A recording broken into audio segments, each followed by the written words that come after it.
بسم اللہ الرحمن الرحیم نحمدہ ونصلی علی رسولہ الکریم اما بعد۔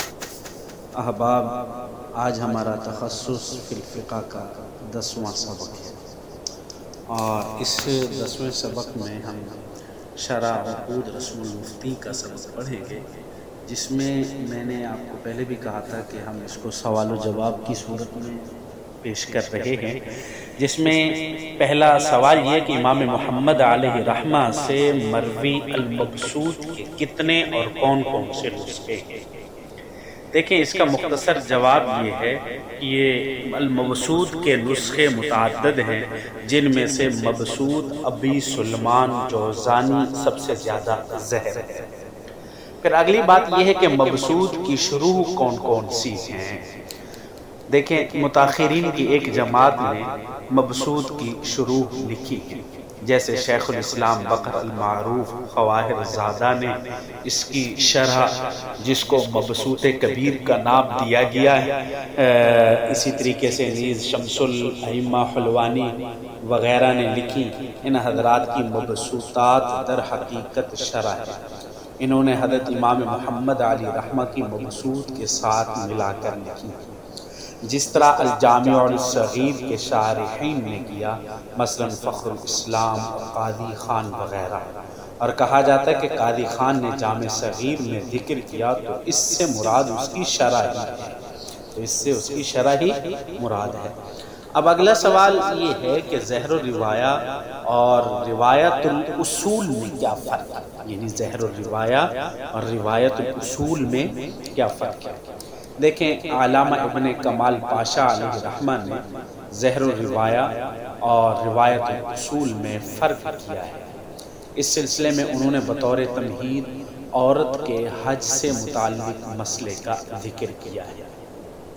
کہ ظاہر الروایہ کے مطابق اس کے لیے شرط ہے کہ وہ اپنے محرم کے نفقے کی مقدار کی مالک ہو۔ یہ ظاہر الروایہ کے مطابق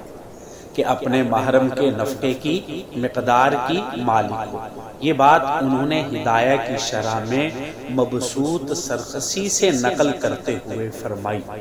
اور محیط اور ذخیرہ میں ذکر کیا گیا کہ حضرت امام حسن بن زیاد حضرت امام ابو حنیفہ علیہ رحمہ سے نقل کرتے ہیں کہ آپ نے فرمایا کہ جب وہ اپنے اور اپنے محرم کے نفقے پر قادر ہو تو اس عورت پر حج واجب ہوگا۔ حضرت امام محمد علیہ رحمہ سے مروی روایت میں اضطراب ہے۔ اس کے بعد وہ فرماتے ہیں کہ یہاں سے ظاہر ہوا کہ امام سرخسی علیہ رحمہ نے ظاہر الروایہ سے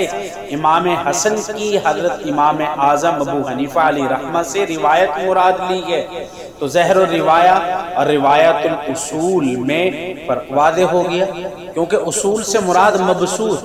جامع صغیر، جامع کبیر، زیادات اور سیار کبیر اور سیار صغیر ہیں، اور ان تمام کتب میں حضرت امام حسن کی روایت نہیں ہے، بلکہ یہ تمام حضرات امام محمد کی روایات ہیں، تمام کتب امام محمد کی روایات ہیں۔ تو یہ تو ظاہر الروایہ ہے، اور یہ اصول کی کتابیں ذکر کی، روایت الاصول، اصول سے مراد مبسوط میں نے جیسے ذکر کیا، اور جو انہوں نے ذکر کیا وہ ظاہر الروایہ کا مسئلہ ہے۔ تو یہ ظاہر الروایہ اور اصول میں ایک دقیق سا فرق بیان کیا ہے۔ اچھا، اگلی بات یہ ہے کہ روایت النوادر بعض اوقات روایت الظہر ہوتی ہے، اس کا کیا مطلب ہے؟ روایت النوادر بعض اوقات روایت الظاہر ہوتی ہے، اس کا کیا مطلب ہے؟ اس کا بھی مختصراً جواب میں آپ حضرات کے سامنے پیش کر دیتا ہوں کہ علامہ ابن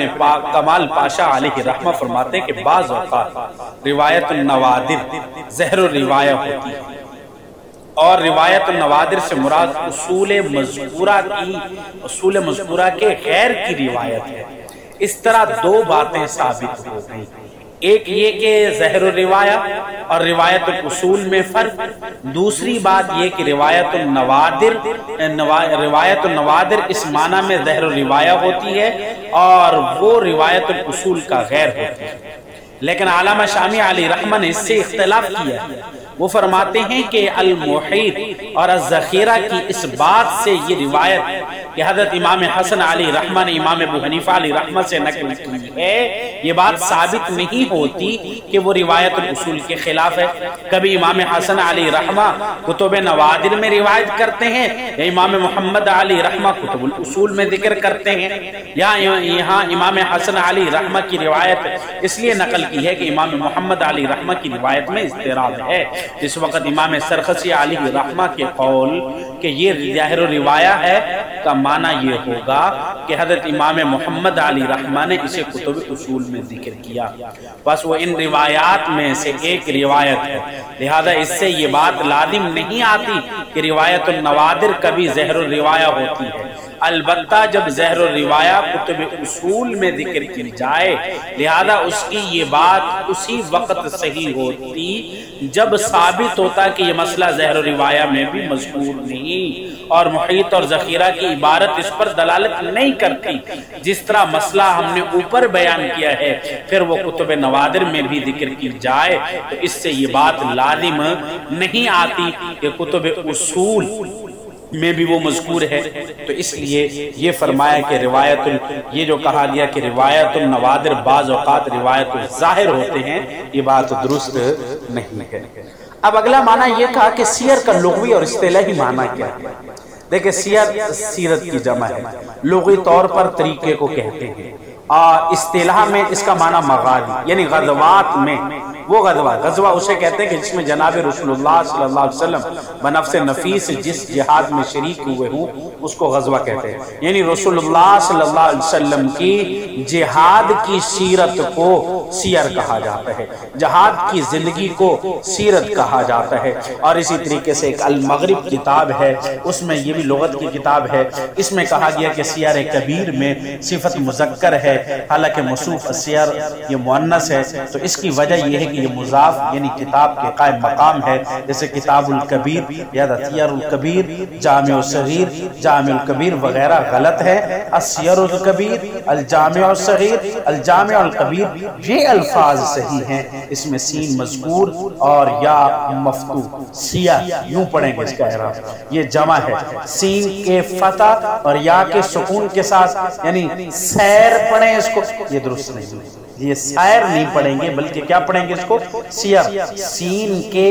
کسرہ کے ساتھ اور یا کے فتح کے ساتھ اس کو پڑھا جائے گا۔ اور سیر کا معنی میں نے آپ کو پہلے بتایا، مغازی آپ کے جہاد کے طریقہ کار، آپ کے جہاد کی ساری سیرت کو سیر کہتے ہیں۔ امید ہے کہ آج کا سبق آپ کو سمجھ آیا ہوگا۔ اللہ رب العزت ہمیں عمل کرنے کی توفیق عطا فرمائے۔ وآخر دعوانا الحمدللہ رب العالمین۔